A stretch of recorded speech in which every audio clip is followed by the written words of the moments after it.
Thank you so much for coming. We will start with the Pledge of Allegiance. I pledge allegiance to the flag of the United States of America and to the republic for which it stands, one nation, under God, indivisible, with liberty and justice for all. Thank you, everybody who's here. Sorry we don't have enough chairs for you guys. There's one right up here. If one of you, trust me, you're going to want a chair. All right. I would entertain a motion to approve the agenda. I move that we approve the agenda. Is that the consent agenda? Nope. Approve the agenda for tonight. Mm-hmm. Second. Thank you. All those in favor say aye. Aye. Aye. Thank you. Is there any discussion on the consent agenda? I would entertain a motion to approve the consent agenda.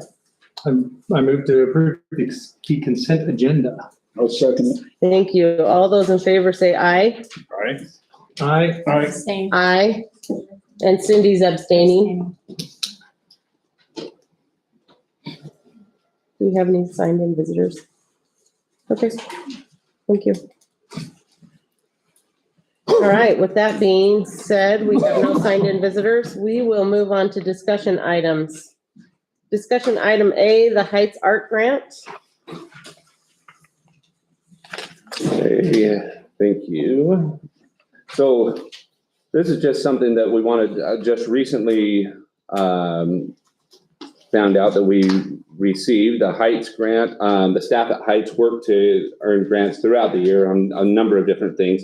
They've looked, Optimist Club has helped with a lot of things for their new playground.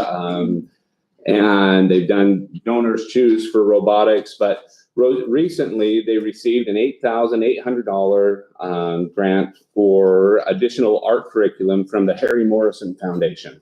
And the grant will help purchase 28 additional units from the Meet the Masters curriculum, so that those students will have opportunities to learn about artists Michelangelo, Van Gogh, Monet, already there in the elementary grades as they do some of their extras and specials. So just wanted to give a big shout out. And Jess McClenna, April Cheney, and Ann Peterson and the Optimist Club were the ones that were key to that. So just thought that was something that was important to share with you as a board. So It's fantastic. Thank you.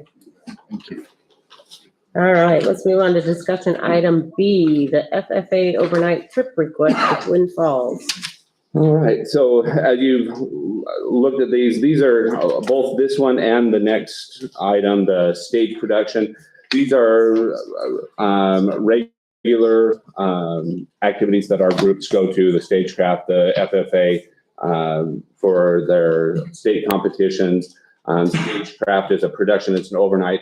We have to bring it to the board because it's an overnight trip. So you were able to look through those requests. I don't have any other additional information other than what's in the packet on those trips. If you have any other questions you might have. So Mr. Davis isn't here then? No. I was just curious on, as far as is the number going to be, things had to be in on March 1st? Right. And then the rest, or a majority of stuff, are they going Right. to have that same number? But you may not know. We don't know yet. He hasn't given me those numbers, but I will forward those numbers on to you as a group once we've found those. Okay. All right, thank you. Anybody any questions? Thank you. Let's move on to discussion item C, MHS Stage Productions overnight trip That was request. that same. That's the same? Well, I just said that was the same together. Oh, okay, sorry. So- Sorry. Do we have an explanation of what the theater workshops are gonna be like? Or- The Stagecraft is where they are working both on their acting and their building of sets. Oh, okay, That's so their competition is separate, but then are their workshops the same scenario? Yes. Okay, Yes. Thank you. You bet. Perfect. Let's move on to item D, assessment data review with Mrs. Gibson. So last month, we finished up our spring iReady assessment. The last time that I reported this data out to you was in the fall. And so in between that time, you had asked me to work with administrators so that we could talk strategies and how we use the data and approached it between the fall and the spring, and I can report back out on that. For both math and reading, all grade levels are showing growth. So this is compared to window 1, which would have been our August assessment. So which one are you on there, Alicia? Reading. Reading, okay. So for reading, you can see that when we started the school year, we were at 34% tier 1, and now we're at 54. We've gone from 39% tier 2 to 28, Really and then good. we're now at 18% for tier 3. So that's a positive movement on the reading end. For math,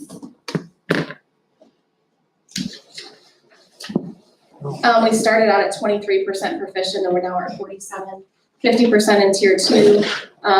Now we're down to 37% there, and from our at-risk, we've decreased them by, I believe that looks like 10% on the tier 3 end. And so items that we did between fall and spring, My mind. I know, I'm trying to. I can speak from one end that I have done is we have worked with our RTI leads and our curriculum leads and some other teachers to really talk about our RTI processes. And so this iReady is what we use as a screener and an interim assessment. So it tells us, the red, yellow, green, hey, these are some students that you should keep an eye on.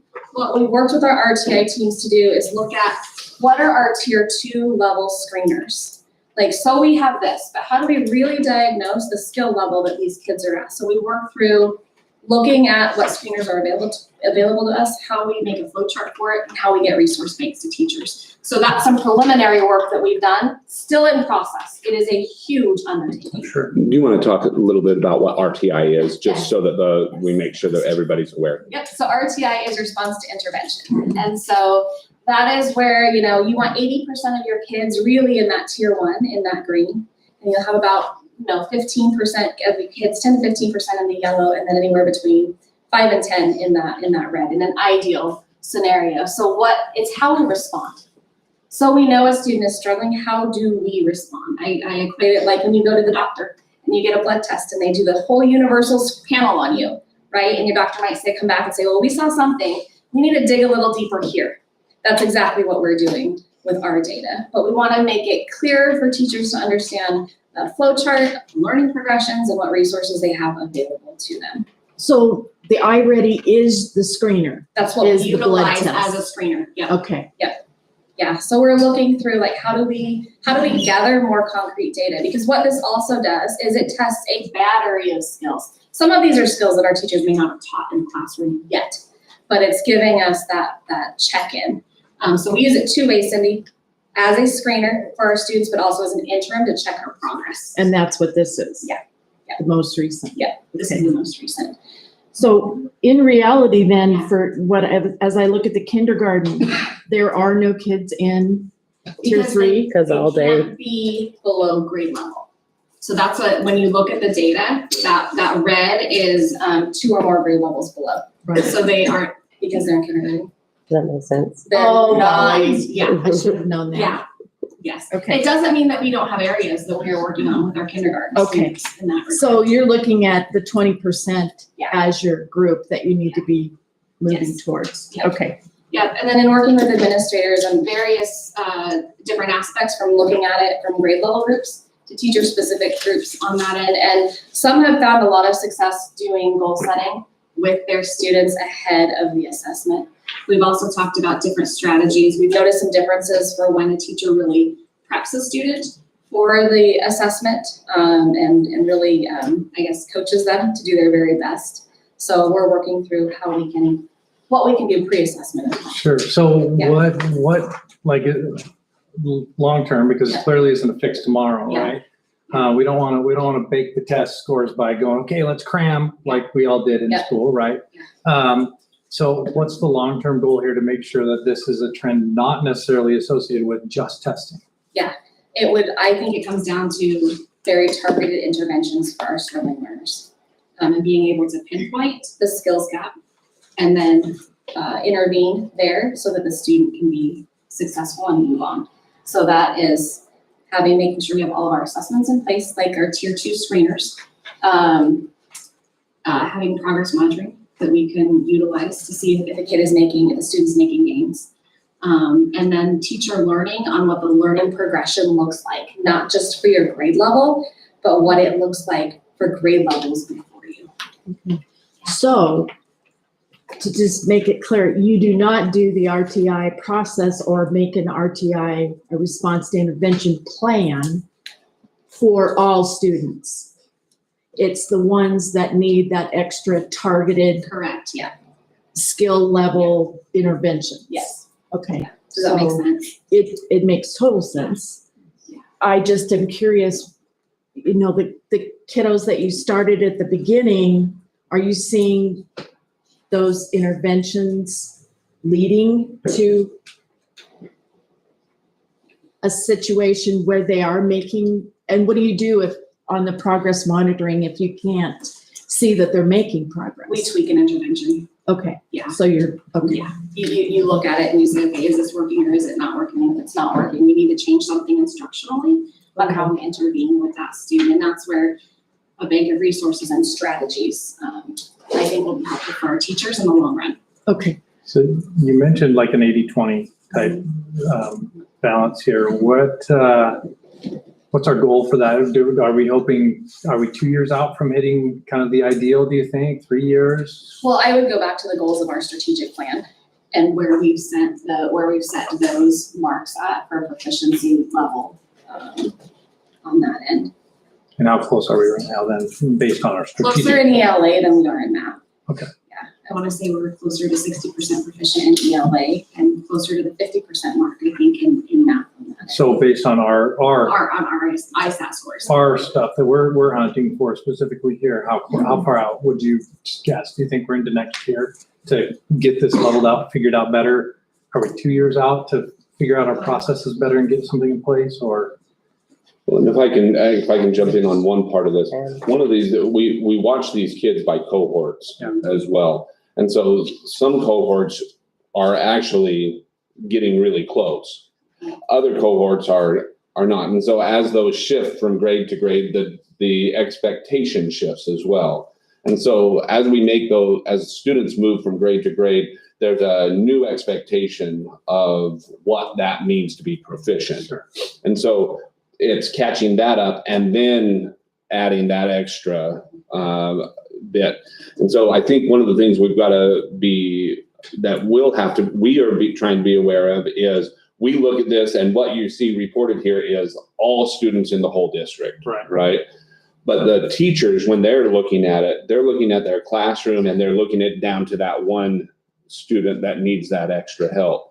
And so trying to project out and say, okay, we'll be there in 2-3 years would require a much more in-depth analysis of where each of those individual students are at. Gotcha. Because each year you're going to see, like these triangles, they're going to drop again at the beginning of next year. Yeah. Because when they come in at the beginning of grade level, you expect them to be somewhat below that grade level. And so it's catching them up and then getting there. But what we've seen, what's been the trend over the last 3 to 5 years that we've seen in terms of the growth of our students in those math and reading? For ISAT, ISAT or IRI, either. oh, it's been a positive trajectory. Even with COVID. Even with COVID, that's where we saw every school take a dip. I think I shared that a couple board meetings ago, where we looked at all of those SIC schools and we all took a little bit of a dip.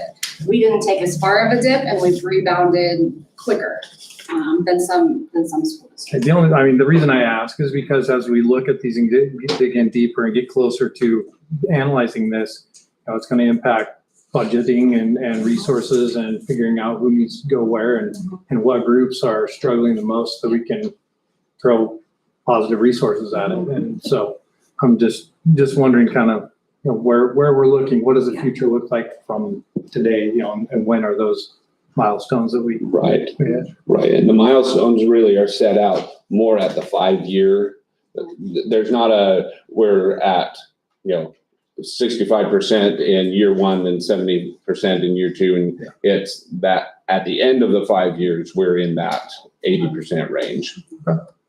Say, Paige.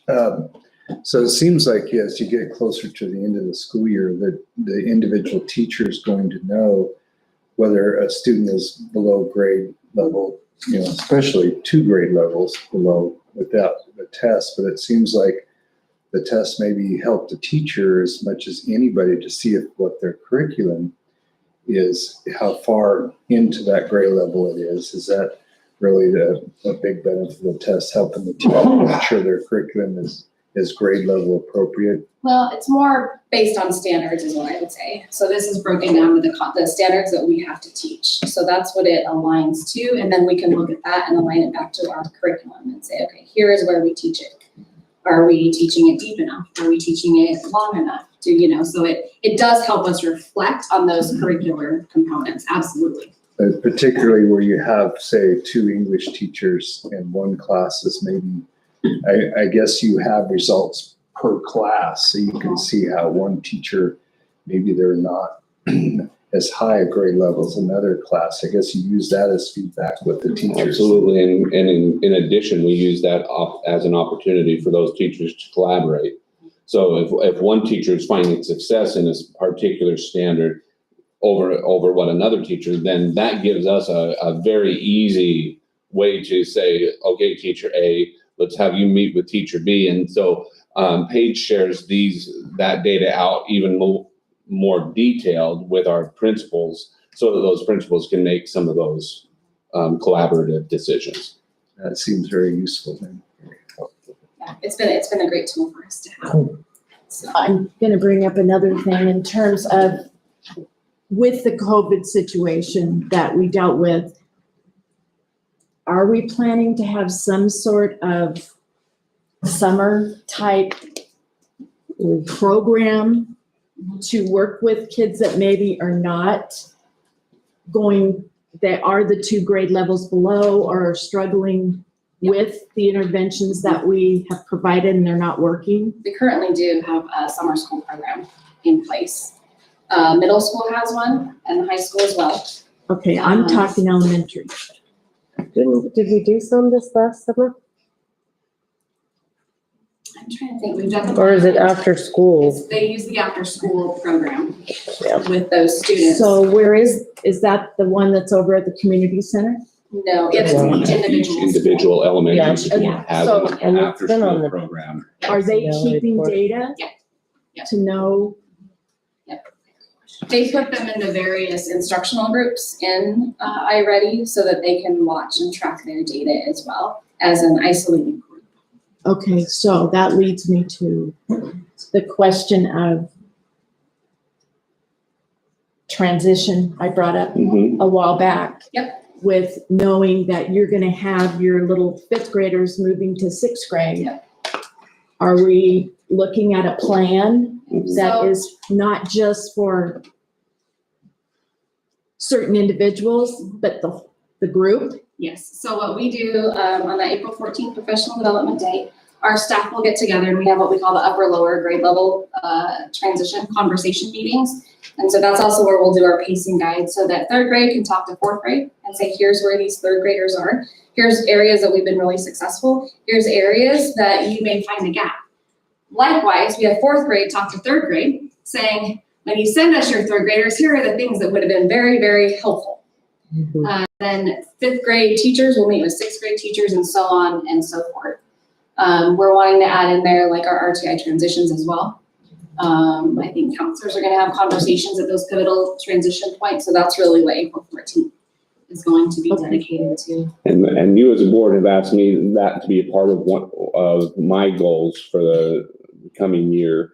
And so one of the things that we'll be doing is analyzing that process that they're using at each of those grade levels as we meet in this spring, so that we can say, okay, what are we missing? Are we missing, like, are we talking, does every grade level have an opportunity to talk both academics and behavior?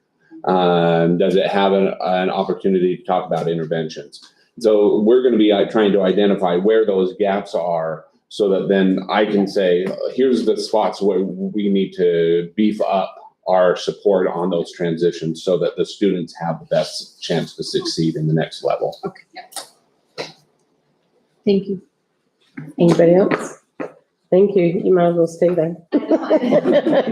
We'll move on to E, course approvals, Middleton High School and the middle school. So we have some new courses, per board policy 2100. If we have a new course request or a significant change, then I need to bring it before the board for your approval. So I'll give some background because at the high school, the new courses are really focused in our PE class. And what they wanted to do is to create, I think, more specifics for our students to be able to enroll in. Like in this course, you will be focused on speed and plyometrics.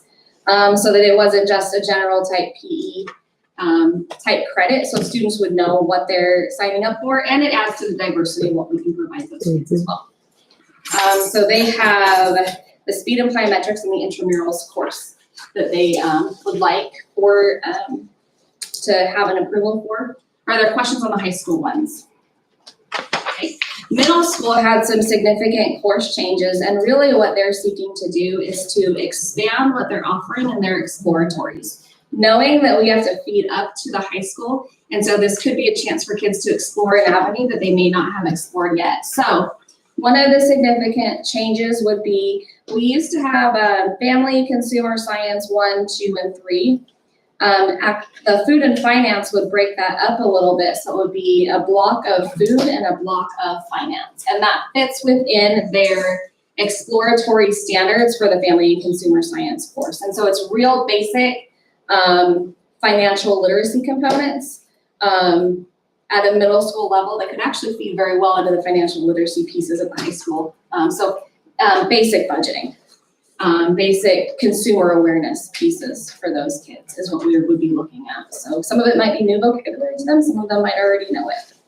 Another option, and this came with splitting up that some of those FCS courses, was a creative design, marketing, and sewing class. Typically, it just focused on sewing. Food and sewing is where we've been. So this one would add in some marketing and creative design, which could help feed into our marketing pathway up at the high school, as well as some other digital elements there. And then the last significant course change would be in our theater class, and this would be adding in a media productions component. And this is at the middle school. At the middle school, yep. So that those students who want to focus in those theater skills, but in more of a media-based way, maybe through their bikes presentations, different podcasts or advertisements, have a different avenue to do that could, again, feed them, maybe pique an interest in it, something that they want to explore later on. That's good to me. Yeah. Very exciting things. Yeah. Is there a way to get an example, like you've had the course information on all the others, to get, I think I mentioned it to Mark about the finance, to kind of get an idea of what it is? You bet. I will send you a copy. Okay, Will that Thank work you. for you? yes. Okay. Is that like a curriculum or It's really, it aligns with the standards that I have them fill out when they do these significant changes. So the teacher gave us the standards, the middle school financial literacy standards for which they will, that it'll apply to. yeah, I'd be interested. I can send it to all of you. Thank Yeah, you. absolutely. Thank you. Thanks, Paige. Thank you guys.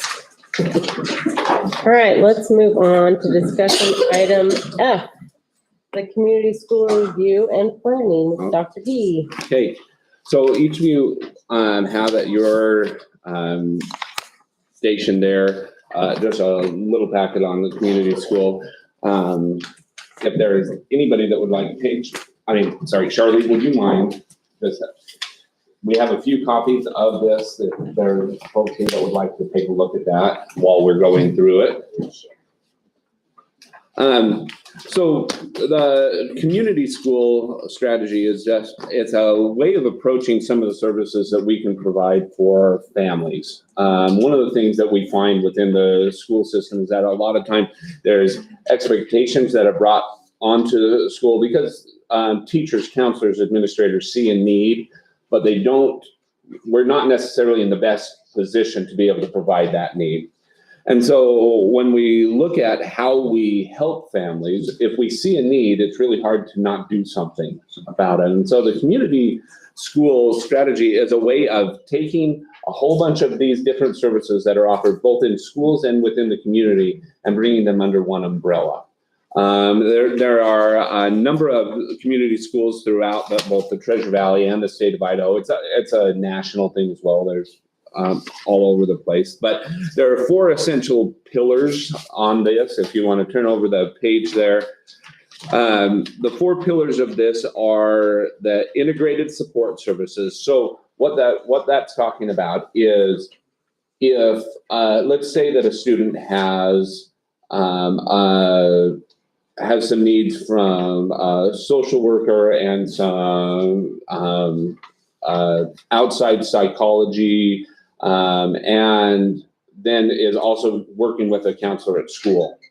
Well, sometimes it's hard to bring all those pieces together, but if we were to bring all those pieces together in a community school, then those entities could talk to one another as we're going through, and that gives them an opportunity to better work to help that student succeed.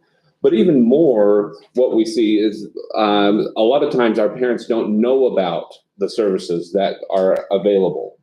And bringing them all together under one roof just allows us to put services at the hands of parents so that parents can then help guide their students through those issues that are that they might be working through. Sometimes it's as simple as, and I say simple, sometimes it's as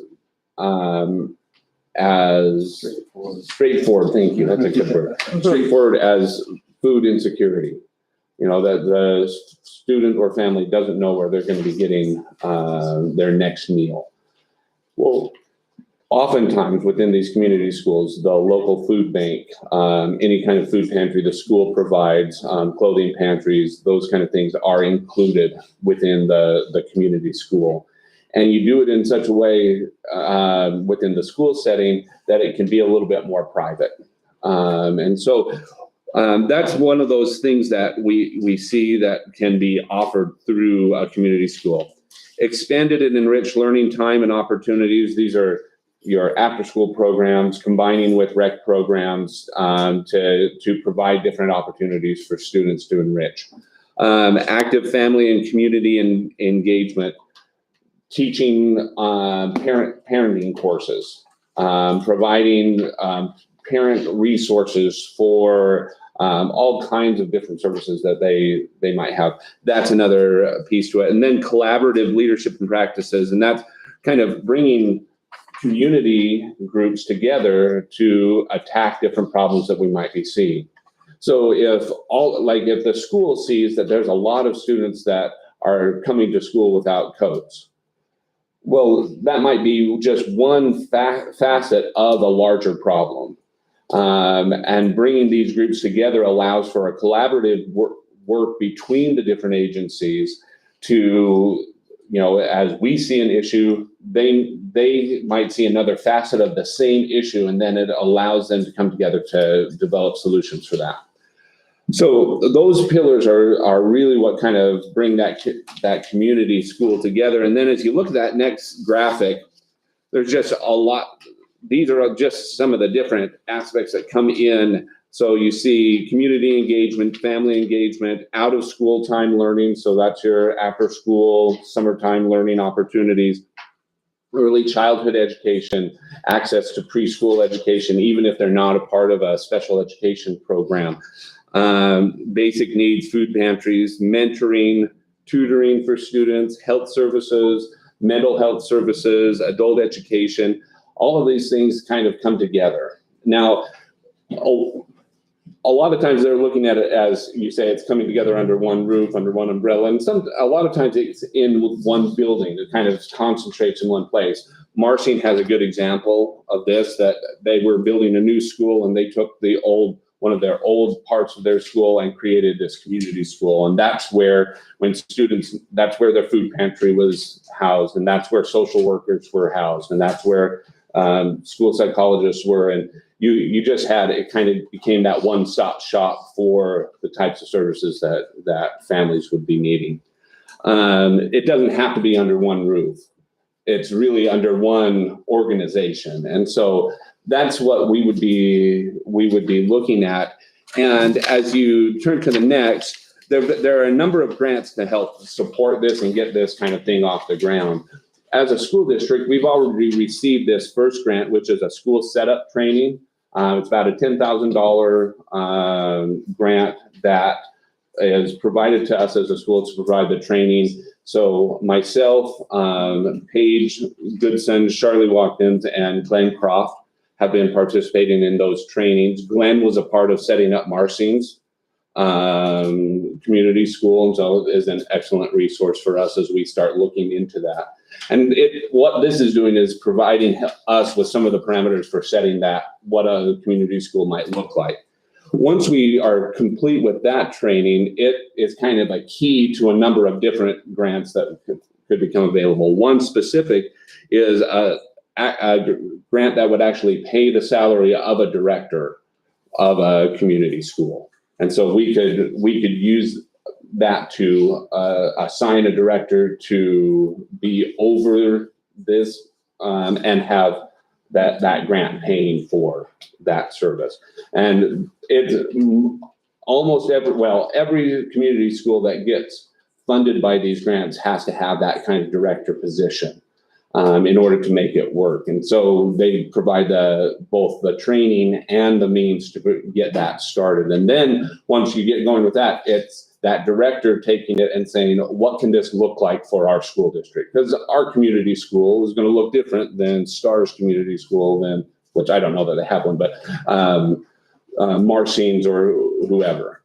And so what I would be looking at as the next steps is we're going to complete that spring training. And then as a group of administrators and those that have been a part of that, create a school-wide plan that we would bring to you as a board to look at as a way to get services in the hands of our parents. Because we want to make sure that as a school district, I'll just say, we do a good job at teaching our kids, but we're not necessarily best equipped to meet all of these other needs, and getting our families involved and helping them find the resources to meet the needs for their families, we think is an important step.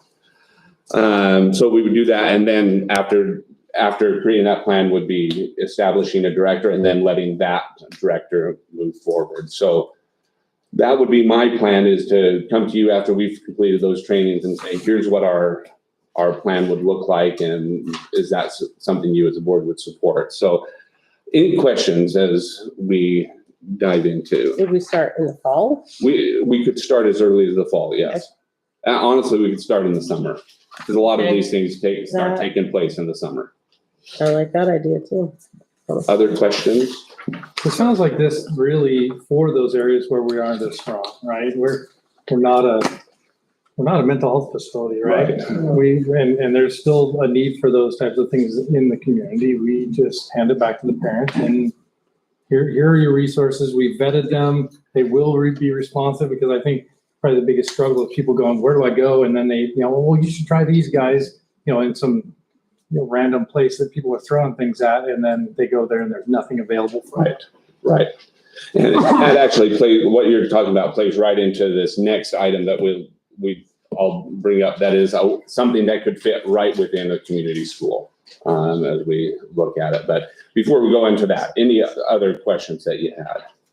I'm just curious in terms of, like you say, get the director and they set up the additional programming. Well, so they would start reaching out to To businesses and Like we have our own businesses, food pantry, but reaching out to Middleton Food Bank and making sure that we have the right connections. And that would be where they would start, is creating those connections. So if we did have a building or an area in a building, that could be where parents could come for Absolutely. parenting classes if need be. or- Absolutely. And so right now, where we don't have that kind of a space, we can still find spaces within the district. It just won't be the same all the Okay. time. But we can still provide those. And you already have the grant for the training. The grant for the training was already approved, and we're receiving that training right now. Seems like you know, the kids, a high percentage of the kids that are below grade level, or especially 2 grade levels below, deal with tremendous physical need issues and deficiencies. And it seems like, and that's where a lot of the time administration spends on that bottom 5 or 10%. So Right. this is a way to focus effort on that particular group. Right. Oh, and the goal is to provide something, you know, it's hard for a student to focus on learning when they don't know if they're going to have a meal, you know, that night. And so starting to provide, helping provide more of those services will absolutely have an academic effect, because the more you can help those students find those foundational needs, they can then focus more on the educational needs. Which really helps the administration lighten the load. Correct. Because that's where a lot of your energy is going anyway. Yeah. You're just hitting the high spots, where the most intense needs are, Yeah. so. It's really good. So if there's not any other questions, we can Move on. move on to the Sure. next. Thank you. Let's move on to discussion item G, the Care Solace presentation. Okay, so Care Solace is a company, and we've got Dave Bargeron on, and the camera, if you look, is right here that Dave can see you. So I'm going to actually back up a little bit and let Dave talk to the group. And Dave, do you want to say a few words just so we can get the sound correct? Yeah, am I coming through okay? Yes. Good. Audience, you can hear okay? Okay. So Dave, I'm going to just turn that over to you to give the board a little bit of an overview of Care Solace.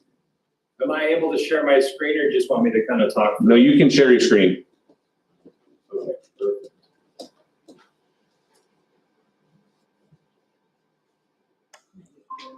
Okay, everybody can see my PowerPoint here, all right? Yep. Yep.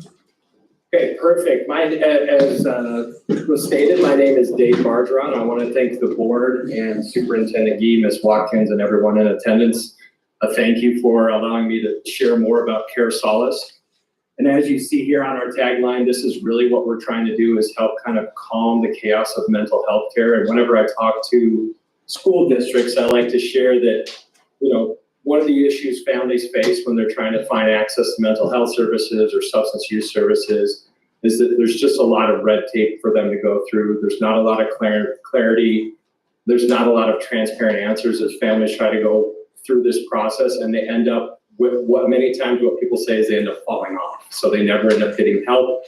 And so really what we wanted to do, because of personal experience as a company, our CEO wanted to make it his mission to help families and staff access care regardless of circumstance at home.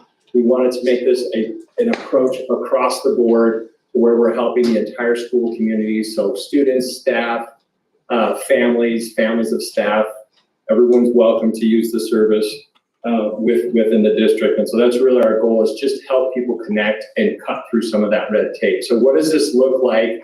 If I paint the picture of a family going through this process, let's say it's the very first time they've had to go through this process of figuring out, some people just don't even know where to get started. And so what we do is we provide them with an actual human being. It's not a bot or an app that helps them navigate the system. They're available 24/7, 365. They're that shoulder that folks lean on. They're that advocate and champion for them to go and set appointments, to answer their questions. Maybe the family's asking, who takes my insurance? Who's available right now? Which providers can I go see? How long are the wait times? Do they speak my language? Maybe I speak another language at home. Maybe I speak Spanish or some other language at home, and I need somebody to communicate with me in my language at home. This is the work our care companions do when they connect with families. They're available 24/7, 365, and we're here to help regardless, as I said, of the circumstance and just finding those needs for families. So what do these barriers actually look like?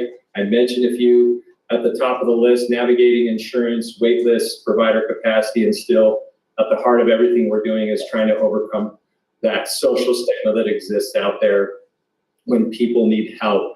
If you think of your insurance company, I mean, I ask everyone this question: when's the last time you called your insurance company and got great customer service? You know, or how long was your last? If you've gone trying to get help for yourself or a loved one, what was this experience like for you? How long were your wait times? What did you struggle with? And so we want to make this natural bridge easy for schools. And when we talk to our school district partners, a lot of times there's one pathway for folks to get help outside of school. And that usually means, you know, limited MOU partners, limited capacity, limited size of provider network, et cetera. So we're really just being an umbrella, opening up that umbrella and allowing folks to connect with many more providers and connecting with folks in every different pathway. When we talk about pathways, this last number over here, almost 50% of our cases go to a more extensive pathway than just talk therapy. So this can be things like an intensive residential program, an outpatient program, group therapy, med detox. It can be a hospitalization. It can be a psychiatric appointment. So we're helping meet the needs of the individual where they are, instead of saying, well, maybe we can help them fit into this box. No, we want to know exactly what this individual is struggling with and connect them quickly to the best care possible.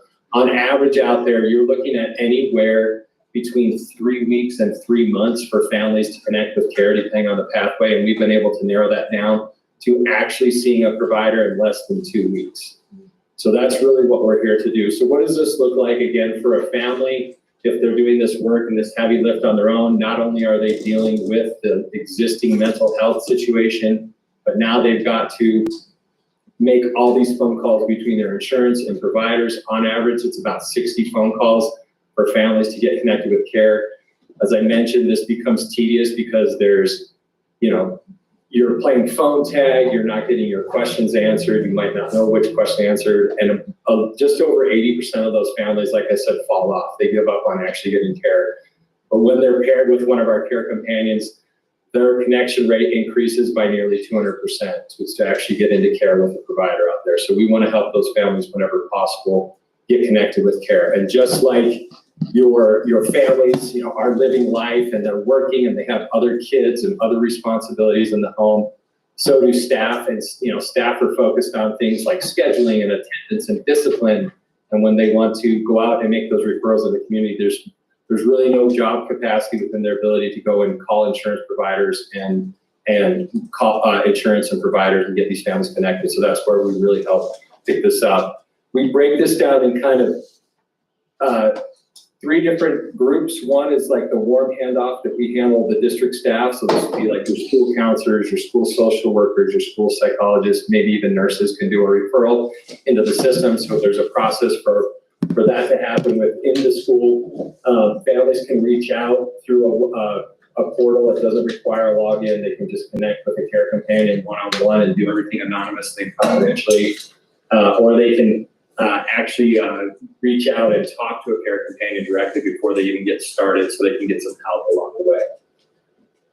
The big reason why I'm here, obviously, is, you know, we get a lot of testimonials from parents who send in. If this part right here, I wanted to highlight down here where it says this company accomplished in 1 hour what I've been struggling to accomplish on my own in 8 months. And so there's this big disparity out there with families being able to get into care. And that's really our goal at the end of the day, is just help families lift that burden, lift the burden off staff so they're not facing kind of that double dip where I've got this intense issue at home and now I've got to deal with the systemic issues of getting care. So thank you. I didn't want to take too much of your time today, but I'm available for questions if there are questions. Anything? Go ahead. Are there any of other Idaho school districts that have had you do this? Yes. So I work with American Falls, Twin Falls, Oneida, Weiser, and Soda Springs, right? So we have a handful of districts that we're working with already. And if I can, sorry, Dave, go ahead. Well, no, I believe that you guys have communicated with some of those districts already as well, correct? Yes, and I was just going to speak to that. We actually had heard about this through a different channel than Dave, and then Charlie Watkins, our special ed director, and she reached out to Twin Falls. Was it just Twin Falls that you called?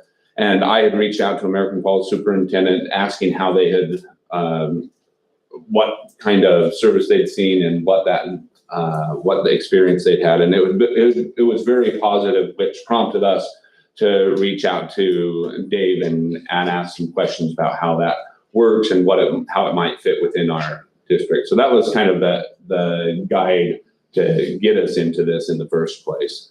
Anyway, I wanted to, and then we asked our counselors to give some feedback on this, and if I could have Charlie share a little bit of that feedback that she received as our counselors about what they could see. Yeah, thanks. So I met with the counselors on Friday during our PD session, and I went through the presentation that Dave just shared with you, as well as some other videos and things that are set up by Carousellus. And they had some really, really great questions. And so after the presentation, I sent them out a Google form, and I didn't want to skew it and just ask for the positives. So I asked for any concerns they had as well. So I asked for 3 positives and 3 concerns from our school counselors. And then this morning I was able to send those concerns to Dave, and he responded back to me. So I'll just share some of the positives first, and then I have them pulled up on my phone, and then I'll go through some of their concerns and his responses to it. So it's a free service provided to students and their families, as well as staff and their families. If I can say it really quick, free for the students. Yeah. Connects students and families with providers. It takes all of the liability off of the referral piece of the counselors' plates, and they felt really positive about that. I find the ability to contact the requested person within 24 hours amazing. It will provide an immediate listening ear and assistance. They work with those who have traditional insurance, Medicaid, no insurance. The biggest one was it just simplifies the process for families. And when he says it takes 60 phone calls to get an appointment, nobody's going to do it. That's why we see them all give up, right? Some of the concerns they had was, so this was a big one. I'd like to see the data from when a client makes the initial phone call to Carousellus and the time it took to get into a medical healthcare provider. So remember, we will be the first Treasure Valley school. Within 15 miles, Dave, correct me if I'm wrong, within 15 miles of Middleton, we have 742 identified providers. When you go 30 miles away from that, it almost triples in providers, and they're making all of these initial phone calls, right? So our national average time to find matches is 3.95 days, with an average of 10.51 days to book the appointment and 22.28 days to the first appointment. But in Idaho, their data is a bit better, with 4.7 days to match, 7.6 days to book an appointment, and 15.71 days to actually connect with a provider. The other thing that Dave said is after their initial meeting with the provider, their person contacts again and says, was it a right fit? Do you like this counselor? Do you think that, or this provider, do you think this person's going to be good for you? If not, let's go back to the drawing board and start over. So it's not a one and done shopping center. They develop the relationship. If a student is offering, or if a student is considering harm to themselves or an immediate threat to the school system, how is that handled? And they report to the schools that they are made aware of the threats. They also have protocol for imminent threats. The team reaches out to the local authorities and the school district immediately. There'll be 3 contacts from our school district that they reach out to immediately, and they'll go down the list until they get an answer from one of us. Self-harm is covered under confidentiality, and we will connect with the National Suicide Prevention Hotline to get them somebody to talk to right away, and the families. They reach out to the families as well.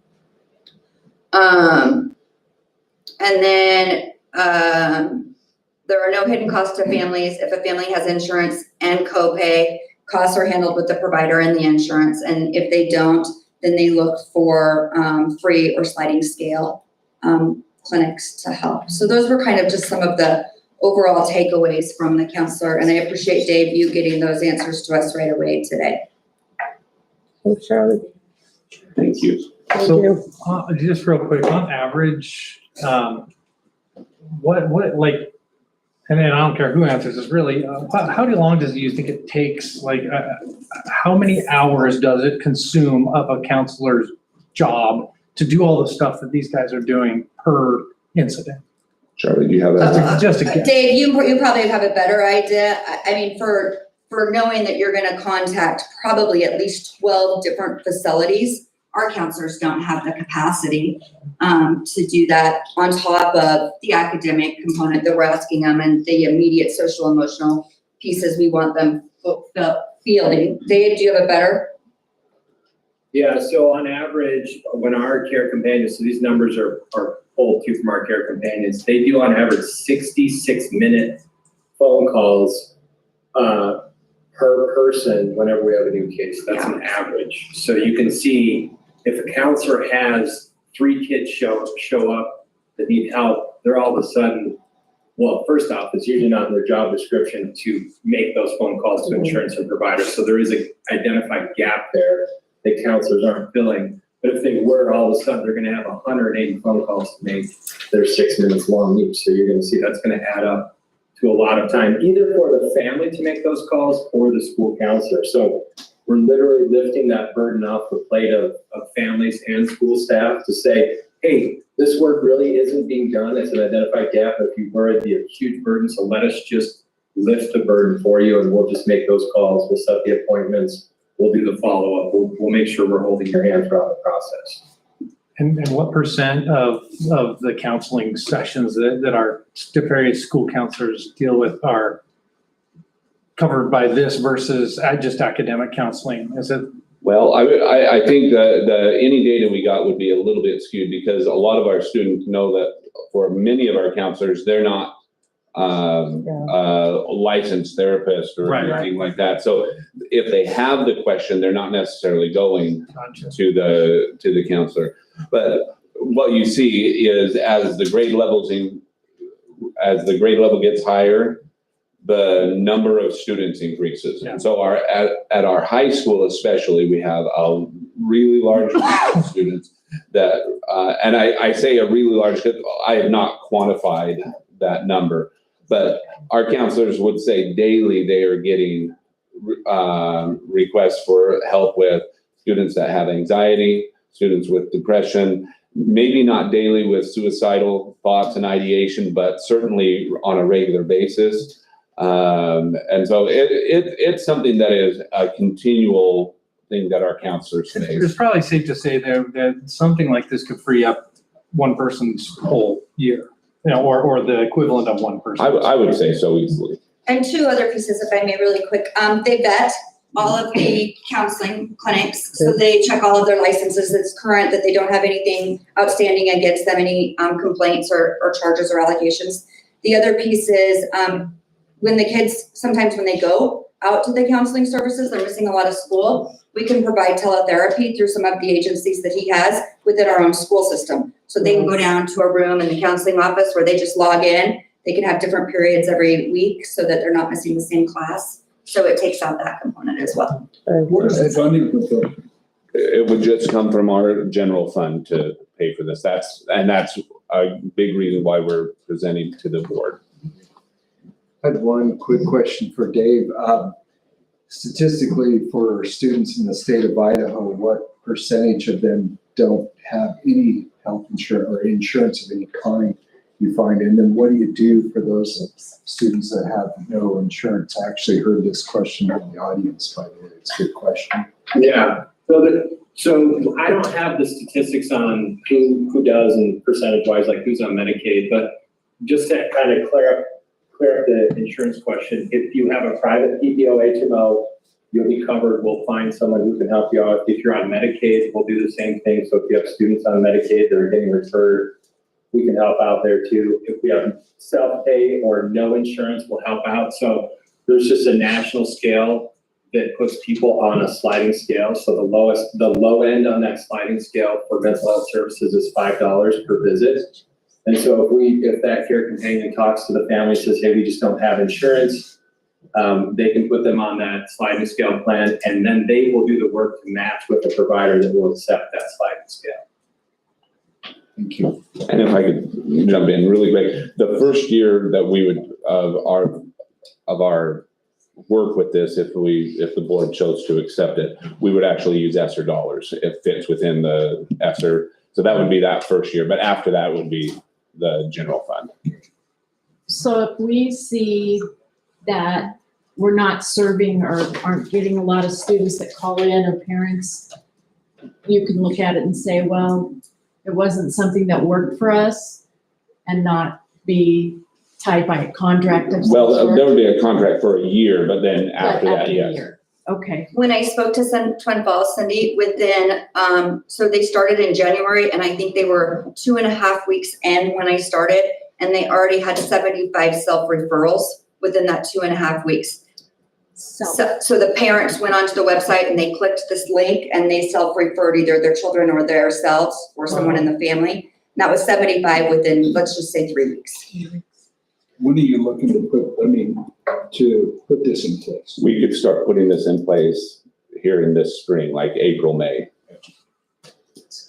when you talk about a care companion, is that someone going to be a consistent someone? Let's let Dave. Oh, sorry. Yeah. No, you're okay, yes. So, I mean, we can't control if someone moves to a new job, right? If they decide, hey, I'm moving to a new gig, then they're moving to a new gig. But as long as that care companion is with us, they will stick with the family. It's the same care companion. So if I work with a care companion, I think the provider's a good fit, and then I decide, maybe 3 months down the road, this isn't such a good fit for me and my family, I can call that care companion up and say, hey, can you help me find another provider out here?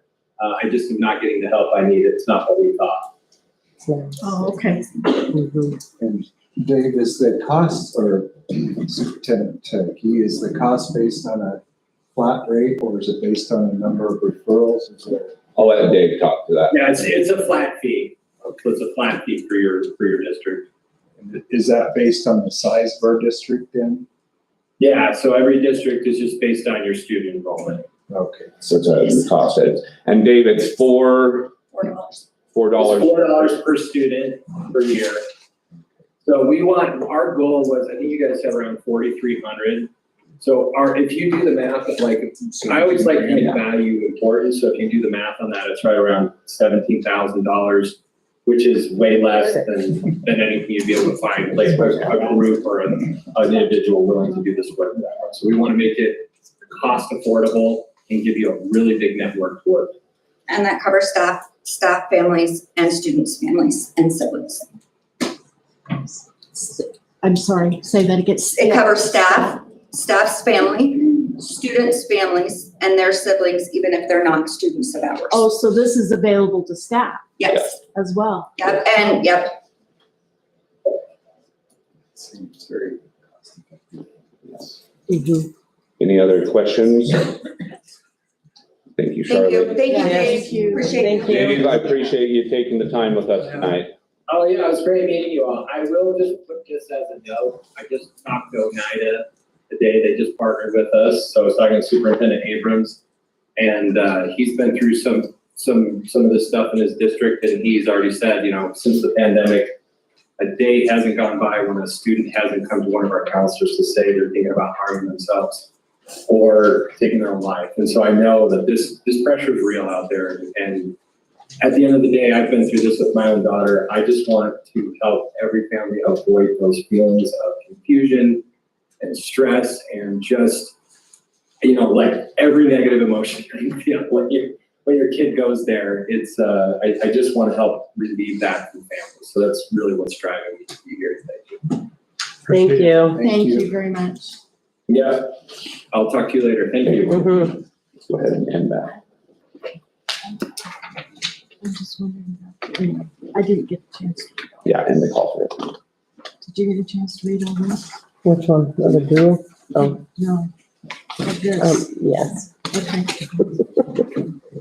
Let's move on to discussion item H, the dual settlement terms review. Okay, so as a reminder to the board, back about a year and a half ago, we were approached to join a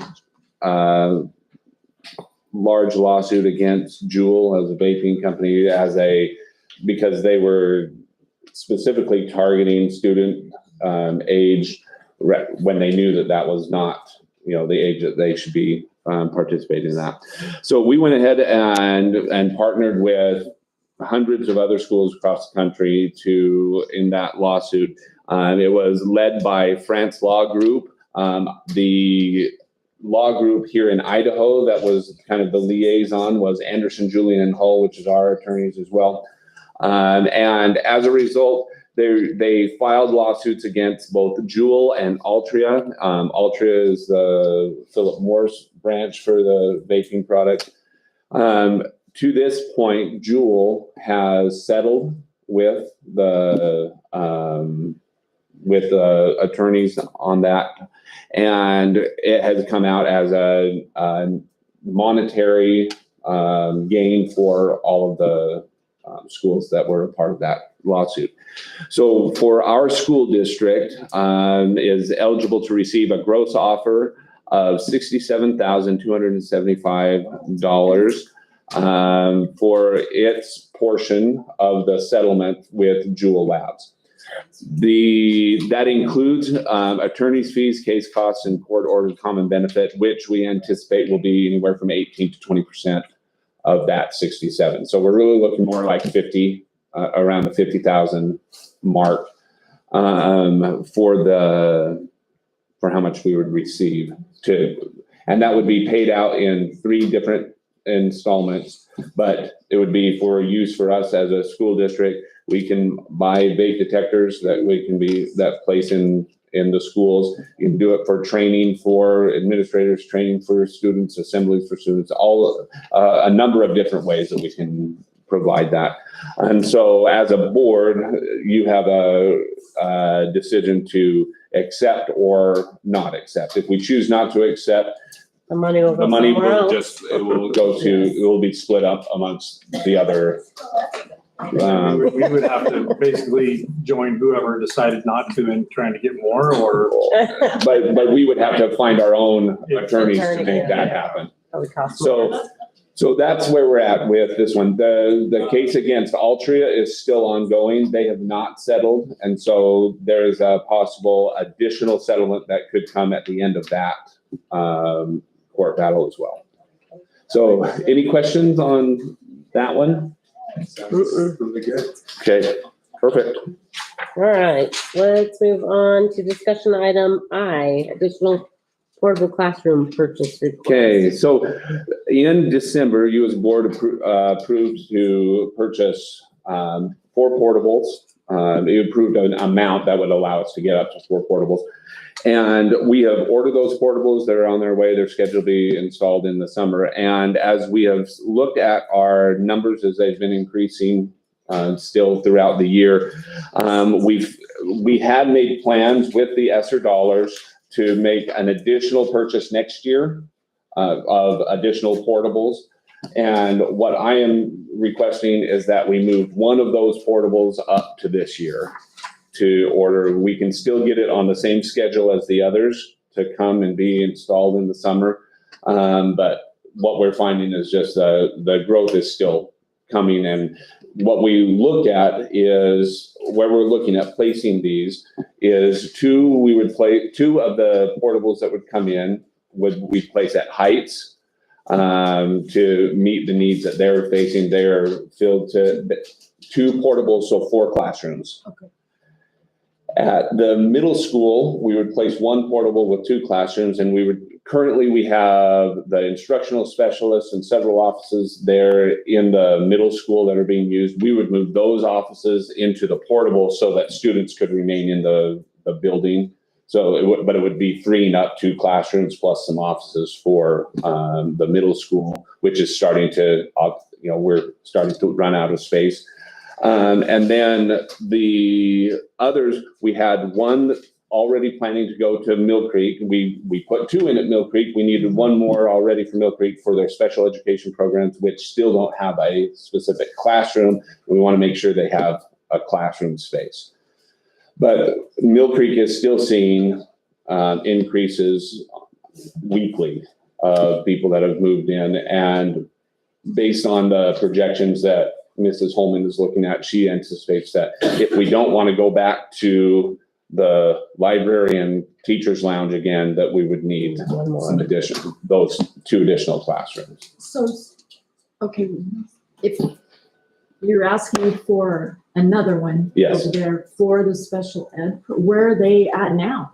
They are in parts of other rooms, Parts? meaning they split those rooms into pieces so that they have part of a room, but they don't have a full space and they don't have the space that those students need.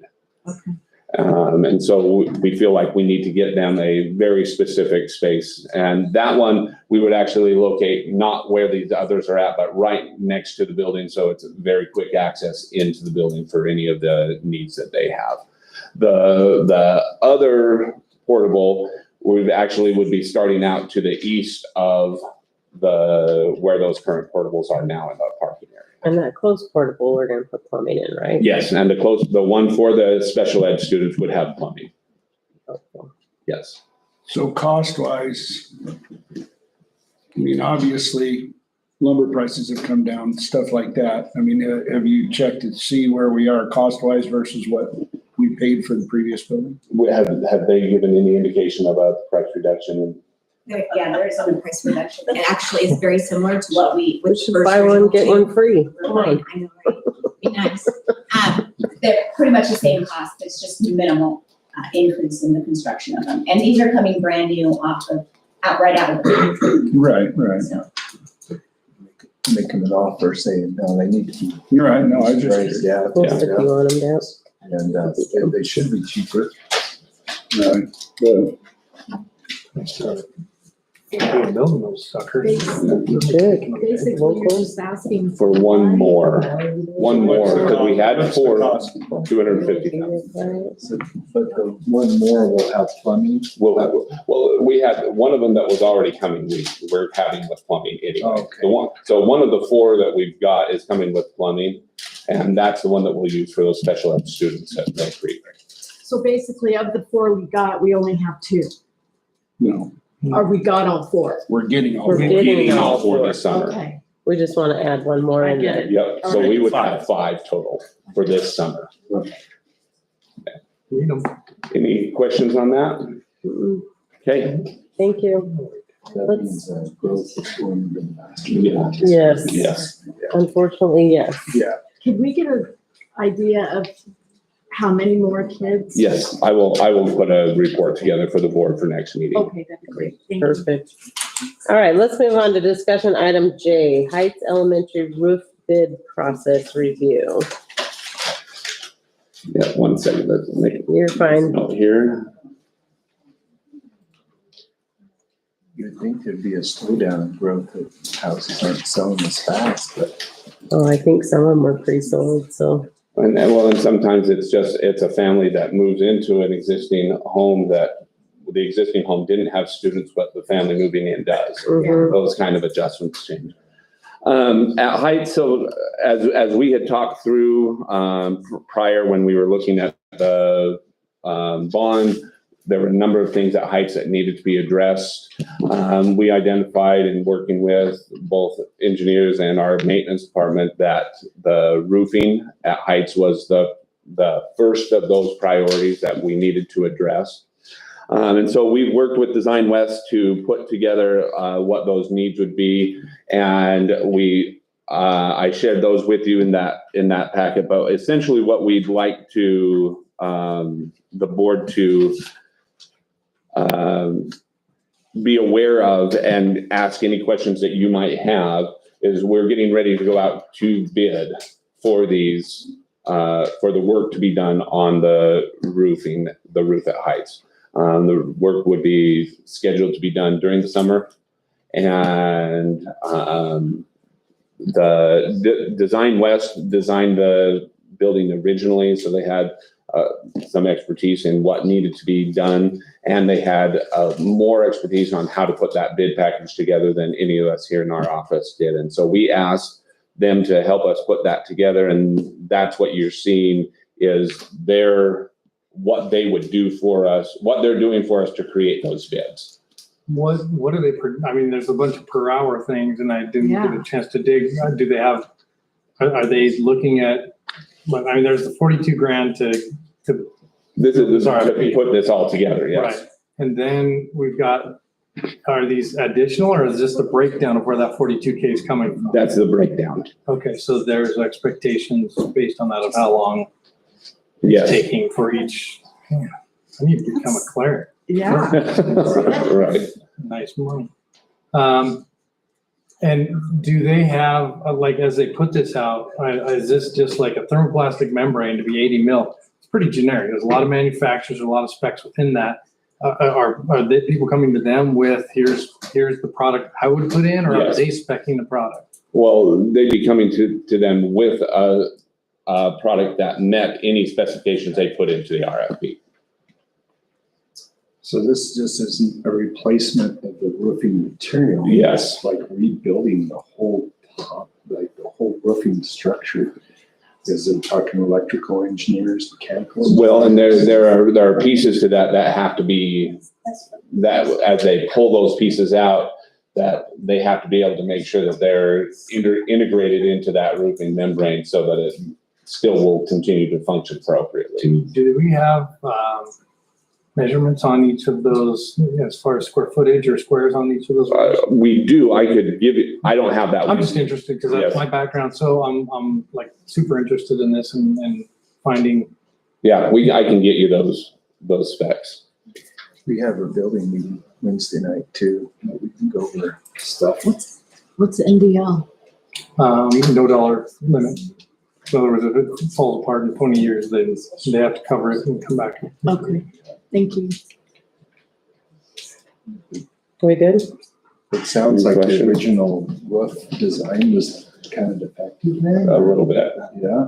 Or just, How do you- Well, how long has it been Modern. there? but it's been there for it's 80s.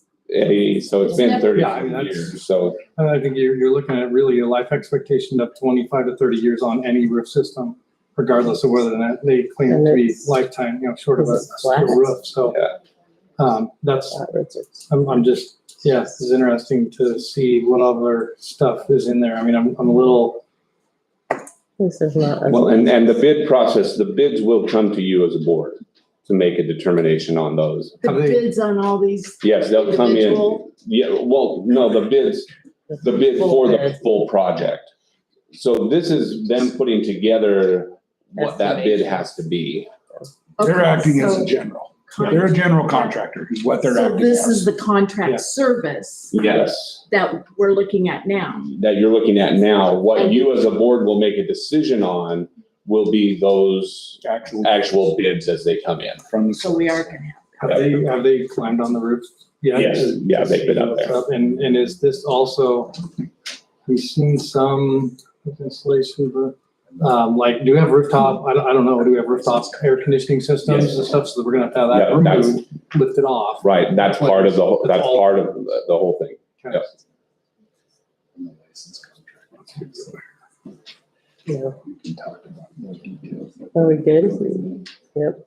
Yeah, and so this is one of those where I wanted to make sure that you were aware of how that was moving forward so that when it comes for you to make a decision on the bid, you've got some background on So I that. guess I just need to run through this.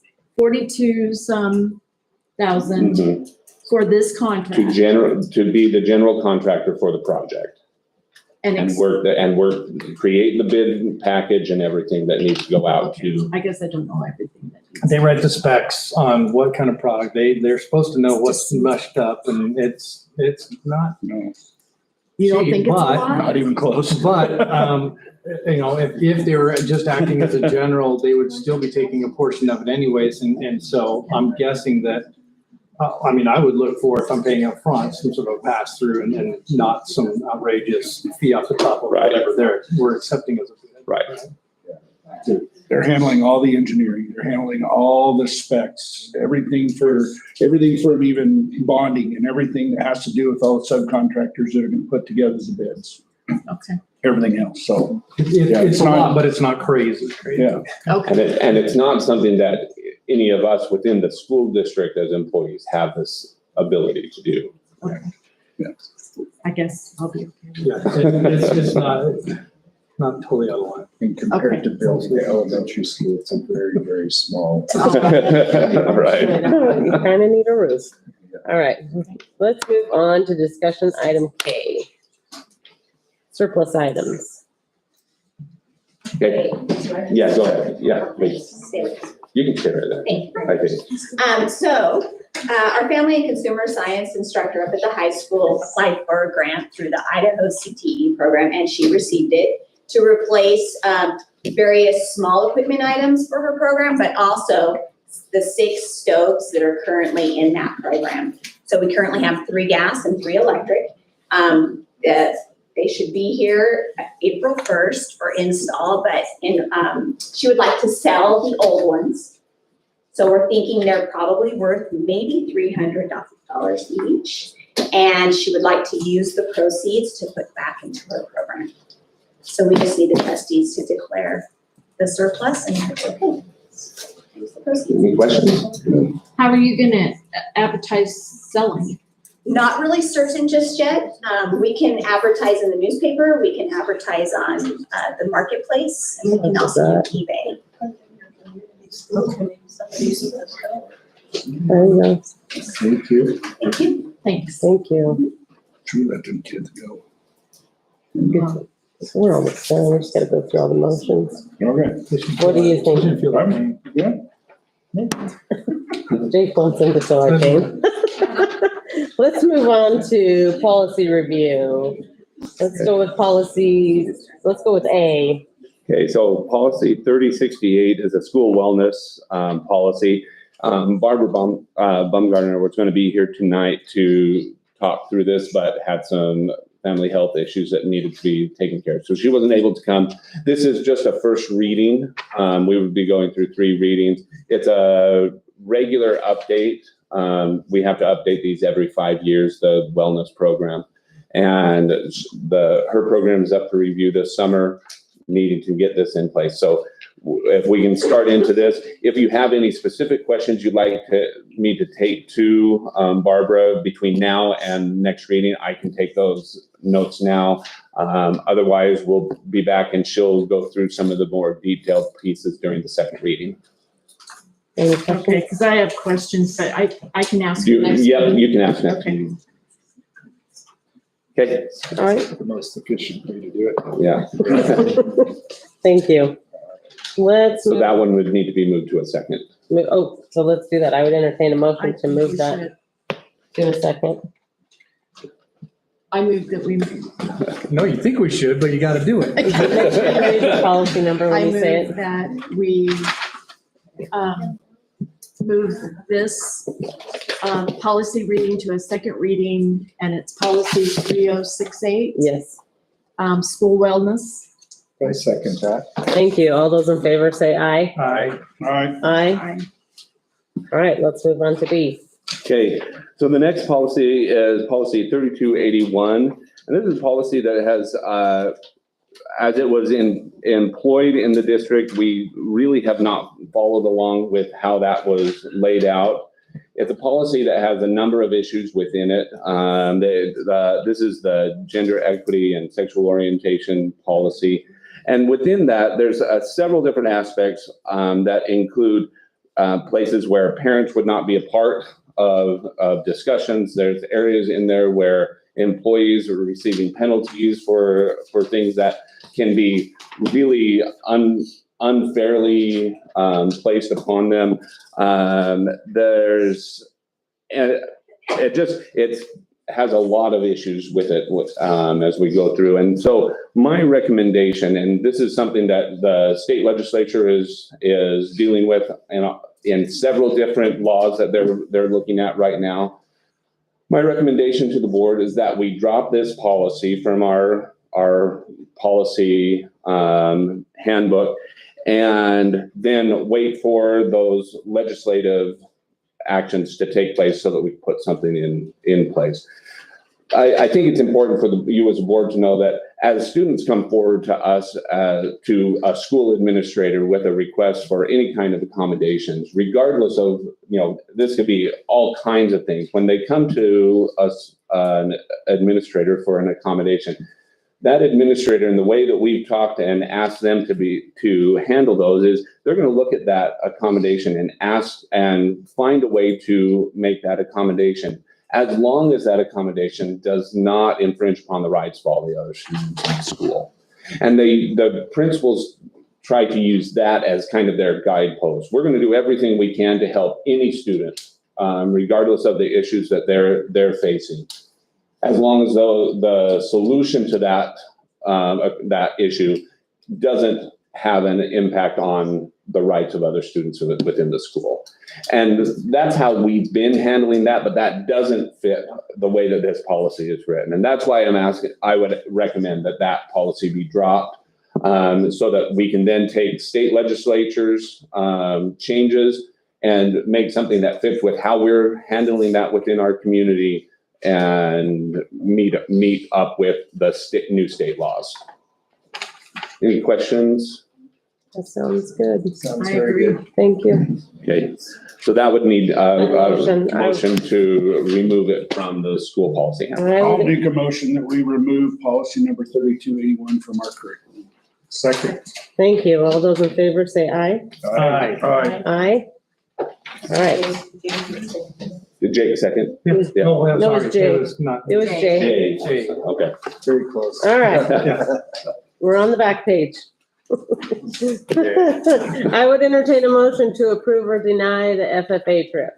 I move that we approve the FFA trip. Second. Thank you. All those in favor say aye. Aye. Aye. Aye. Aye. I would entertain a motion to approve or deny the MHS stage productions trip. Make a motion that we approve the MHS stage productions trip. Second. Thank you. All those in favor say aye. Aye. Aye. Aye. I would entertain a motion to approve or deny the new courses being offered. You're the teacher. I move that we accept or approve the actual new courses that have been developed for the middle school and high school. Second. Thank you. All those in favor say aye. Aye. Aye. Aye. Aye. I would entertain a motion to approve or deny Care Solace contract, the Care Solace contract. I'll make a motion that we approve the Care Solace contract. I'll second it. Thank you. All those in favor say aye. Aye. Aye. Aye. Aye. I would entertain a motion to approve or deny the Jewel settlement money. I move that we approve the Jewel settlement money. Yeah, to accept those money. Second it. Thank you. All those in favor say aye. Aye. Aye. I would entertain a motion to approve or deny the purchase of an additional portable classroom unit. Move that we approve a purchase of an additional portable classroom unit. Second. Thank you. All those in favor say aye. Aye. Aye. Aye. Aye. Last one. I would entertain a motion to approve or deny the surplus declaration. I move that we approve the surplus declaration and have the teacher be able to sell, or the district be able to sell the older stoves and use towards the program. Second. Thank you. All those in favor say aye. Aye. Aye. Aye. With that being said, we're adjourned. Students, come get your paper signed, please. Any of us can do it. Except I need to sign. Oh, yeah, here you go.